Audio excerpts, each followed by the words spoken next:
Bonjour tout le monde, bienvenue sur la chaîne JS Tech. Aujourd'hui, une petite vidéo, on jase. On va jaser de quoi? Ben oui, j'ai ma feuille. OK, alors, la chaîne va toujours continuer à produire des vidéos pour des lasers et des imprimantes 3D, bien entendu. Je vais continuer à m'amuser parce que j'ai beaucoup de plaisir à faire des vidéos sur les lasers et les imprimantes 3D.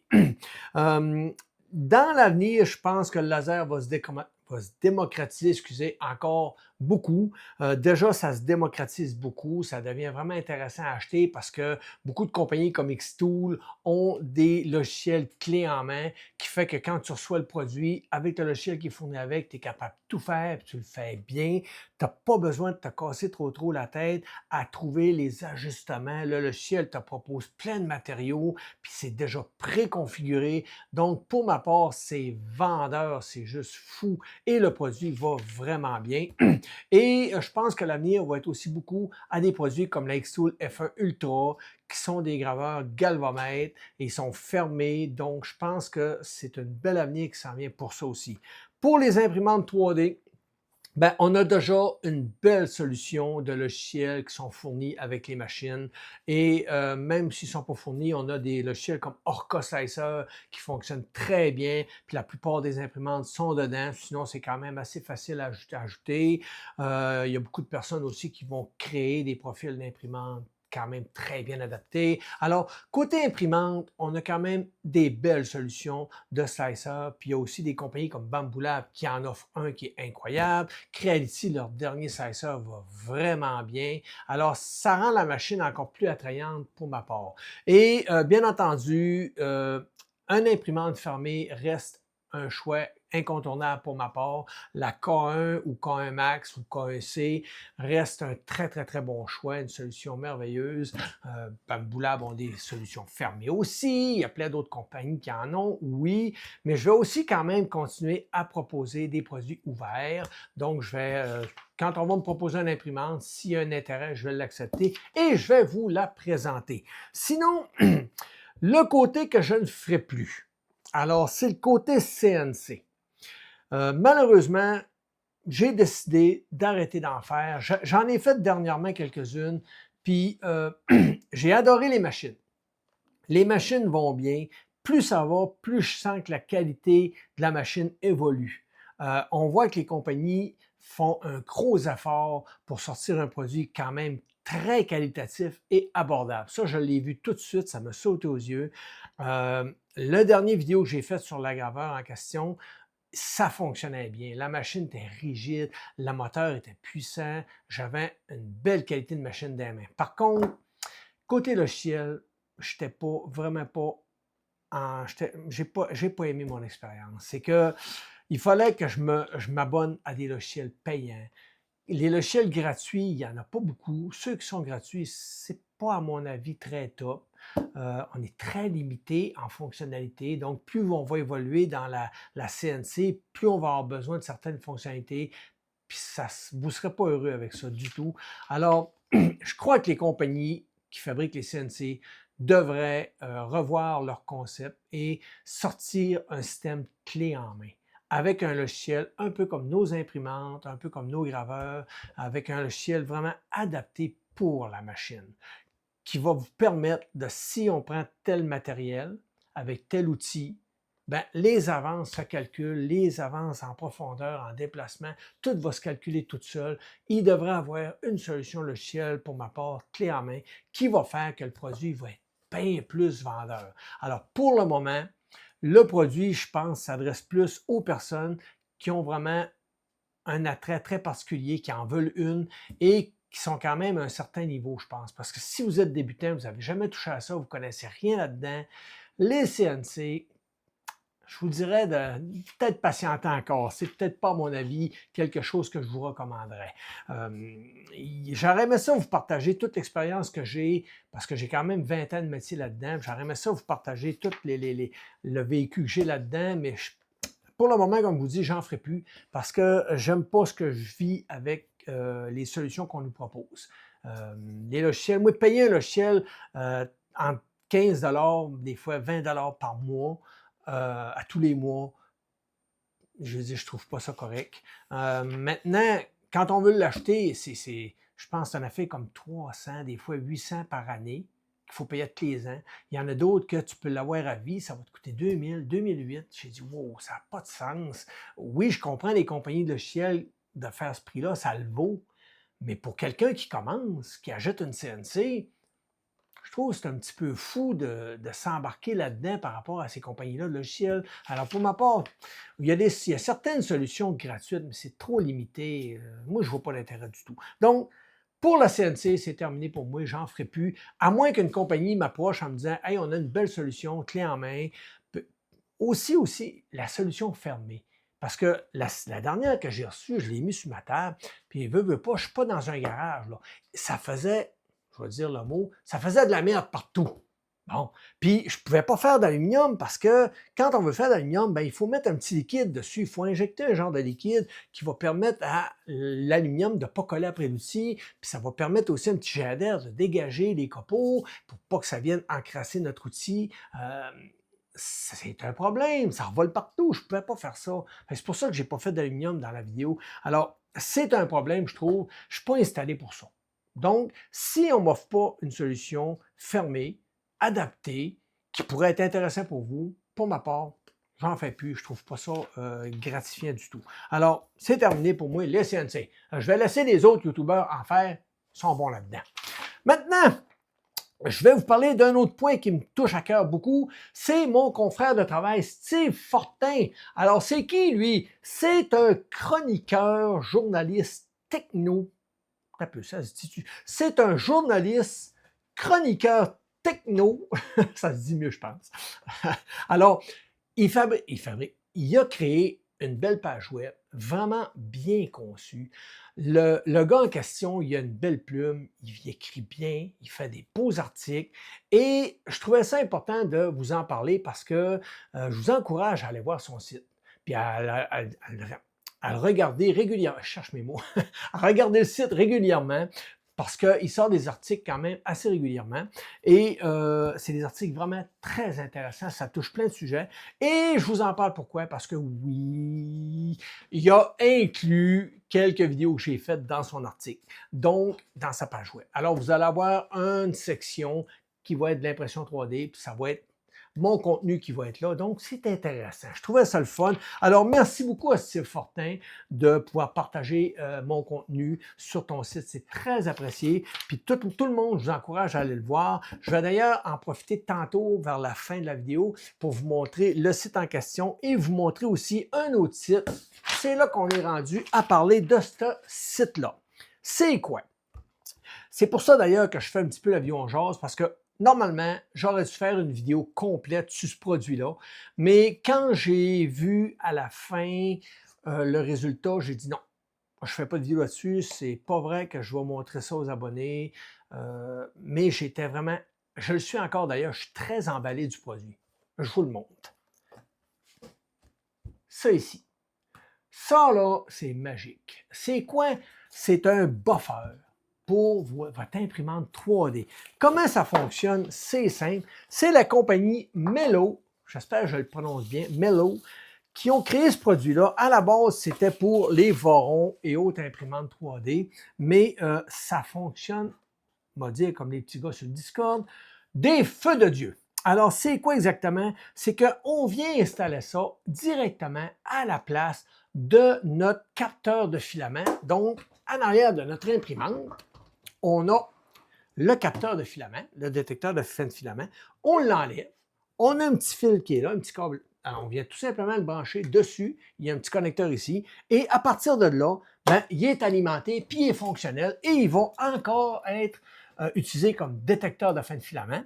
Mais ce qui est intéressant, c'est qu'il va enlever toutes les contraintes que votre extrudeur a avec votre bobine. Autrement dit, lorsque vous avez votre imprimante comme la K1, qui a un tube PTFE qui part de l'extrudeur, qui fait une grande courbe, puis qui ressort en arrière, et qui ressort ici, puis là, notre bobine de filament est soit ici ou dans le côté, puis là, il faut que l'extrudeur tire là-dessus et qui amène toute la bobine à se dérouler. Puis quand une bobine est pleine, veut pas, ça demande un petit peu plus de force, là.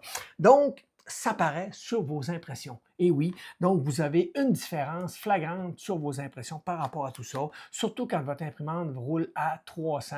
Je peux vous garantir que lorsque l'extrudeur est obligé de tirer sur votre bobine, ça paraît. Alors, le buffer vient éliminer ça. Ce qui fait, lui, il y a un système qui va tirer le filament à votre place. Donc, il y a un petit extrudeur dans ça, avec une petite carte électronique, qui fait que lorsqu'on l'installe ici, ben, le tube PTFE vient rétracter en imprimant et lorsqu'il arrive à un certain niveau, bing, le système vient tirer sur votre bobine pour justement éviter à votre extrudeur de le faire. Alors, l'extrudeur reçoit toujours son filament facilement. Ça, c'est un gros plus. Puis, je peux vous dire que ça paraît. Ça, c'est mon ami Cyril Guilouz qui en a parlé sur le Discord. Donc, ça nous a intrigués. Il y a mon ami, un autre ami, je nomme pas de nom. Alors, il y a mon autre ami qui en a commandé un et qui l'a testé et il est carrément tombé en amour avec. Il me l'a présenté. J'ai dit, hey, ça m'intéresse. Alors, quand je suis allé en Belgique avec mon voyage, il m'en a donné un. Il dit, Jocelyn, il faut que tu l'essayes, c'est juste magique. Alors, quand est venu le temps de faire la vidéo, il m'a dit, attends peu. Fais pas la vidéo tout de suite. Il dit, qu'est-ce qui se passe? Ben, il dit, écoute, ça a duré 200 heures. Il dit, comment ça? Il dit, le petit moteur qu'il utilise à l'intérieur est un moteur DC. Un petit moteur standard. C'est un genre de petit kit de moteur avec engrenage. Ça se vend un peu partout. Puis, ces moteurs-là ne sont pas durables dans le temps. Alors, le moteur a duré, pour sa part à lui, il a duré 200 heures. Eux, sur le site, disent que ça dure environ 300 heures.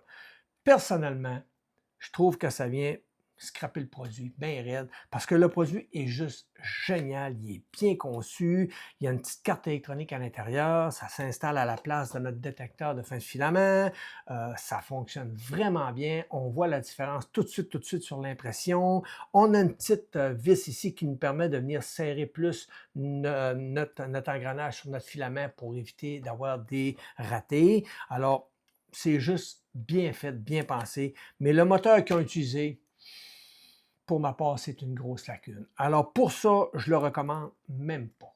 Mais ceux qui veulent le tester, ben, je vais vous mettre les liens dans la description. Vous allez pouvoir l'acheter et faire votre propre test. Il n'y en a pas beaucoup. C'est en quantité limitée. Présentement, je pense qu'il n'y en avait même plus à l'heure où je fais la vidéo. Mais souvent, le lendemain ou 2 jours après, il y en a. Alors surveillez, soyez à l'affût si ça vous intéresse. Le produit est très qualitatif, il est bien conçu. Il y a une solution par contre qu'eux autres offrent, c'est la solution d'acheter toutes les pièces détachées puis pouvoir le fabriquer vous-même. Donc, vous achetez les pièces, vous imprimez le boîtier en question et vous pouvez, à partir de là, le monter. C'est toutes des choses que j'avais prévu vous montrer dans la vidéo. C'est pour ça d'ailleurs que j'ai tout le matériel, mais je ne le fais pas à cause de ça. Puis ceux qui veulent acheter le kit, qui se disent « Ah, moi, je vais acheter le kit, je vais m'imprimer mon boîtier », écoutez, si vous êtes plus ou moins habile de vos mains, si vous n'êtes pas très bricoleur, lancez-vous pas là-dedans. Parce que c'est quand même pas facile à assembler. Il y a quand même de l'ajustement à faire, il y a des choses à faire. Puis selon ce que mon ami me dit, Jocelyn, il dit « Si ces petits gars sont pas bons, là, il dit qu'ils ne touchent pas à ça, qu'ils l'achètent déjà monté. Pour la différence de prix, c'est une farce. Alors peut-être mieux d'attendre qu'il soit disponible monté que de vous acheter les pièces comme ça et de le faire vous-même. Maintenant que je vous ai montré le produit, il y a une petite parenthèse que je dois vous dire. Si vous l'installez sur votre imprimante, parce que ça s'installe surtout sur les imprimantes comme celle-ci, qui ont un tube PTFE qui est assez long et qui arrive à l'extérieur puis qui tire sur une bobine qui peut être à côté ou attachée en arrière. Si vous avez une imprimante comme une Under 3, que la bobine est sur le dessus et que le filament tombe dedans, on n'installe pas ça, c'est complètement inutile.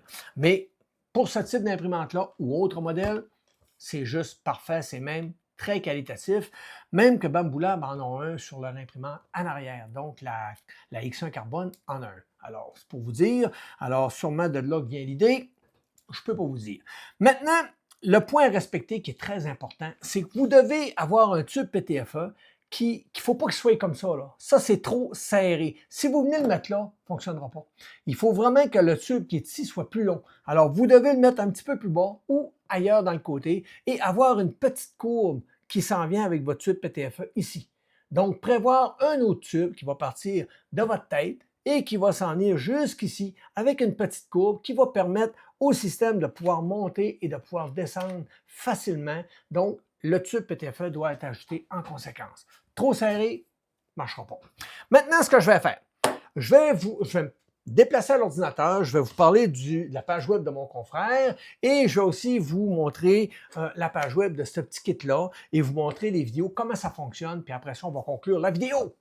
Alors, on est maintenant sur la page de mon ami Steve Fortin, la page minutech.info, une page qui est vraiment bien conçue. Il a même mis un petit bouton pour le mettre en thème sombre, ce qui est vraiment bien pensé. Alors, sur cette page, vous avez beaucoup d'articles, que ce soit sur des imprimantes, sur des téléphones cellulaires. Donc, vous avez plein d'articles qu'il a testé lui-même. Alors, c'est vraiment très intéressant. Vous avez la section impression 3D. Alors, vous pouvez cliquer sur une de mes vidéos et vous allez avoir tout l'article bien détaillé. Alors, avec des images, des commentaires, toutes sortes de miniatures et à la fin, vous avez le lien de la vidéo avec aussi toutes les spécifications. Donc, vraiment bien conçu, c'est un travail de pro. Alors, je vous encourage fortement à aller visiter la page de minutech.info. Puis, comme je vous dis, régulièrement, il ajoute du contenu, donc ça va vous tenir informé de l'actualité technologique en général. Alors, nous voici maintenant sur le site de AliExpress. C'est là que le dit produit se vend. Donc, c'est le buffer de la compagnie Melo. Très beau produit. Au début, on se demandait comment ça se fait qu'ils vendaient un petit kit de 2 moteurs. Là, on a compris que les pièces se vendaient à part, qu'on pouvait s'en fabriquer un soi-même ou l'acheter déjà fabriqué. Par contre, comme vous pouvez voir, si vous cliquez ici, il y a encore un kit de disponible pour les pièces, mais pour le buffer en lui-même, tout monté, il n'y en a plus, il est sold out.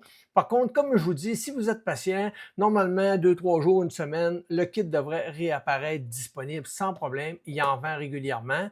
Mais ce qui nous a mis la puce à l'oreille, c'est qu'il vendait des kits de 4 moteurs. C'est pas que c'est dispendieux, c'est juste que c'est des moteurs qui sont pas assez qualitatifs pour ma part et que c'est juste bon pour 200 heures, 300 heures. C'est une grosse lacune. Alors pour moi, j'ai décidé de ne pas faire la vidéo à cause de ça. Sinon, je peux vous montrer un peu à quoi ça ressemble. Vous avez le produit à l'intérieur, qui est quand même bien conçu. La compagnie Melo a fait un travail vraiment incroyable là-dessus. Donc, vous avez les engrenages ici, le petit connecteur pour votre capteur de fin de filament. Donc, tout est là. C'est vraiment bien pensé. Alors, chapeau au concepteur de ce produit-là. C'est vraiment parfait. Maintenant, si on regarde la petite vidéo, je vais vous la montrer. Je vais couper le son par contre, c'est très bruyant comme son. Alors, c'est la compagnie Melo comme on peut voir.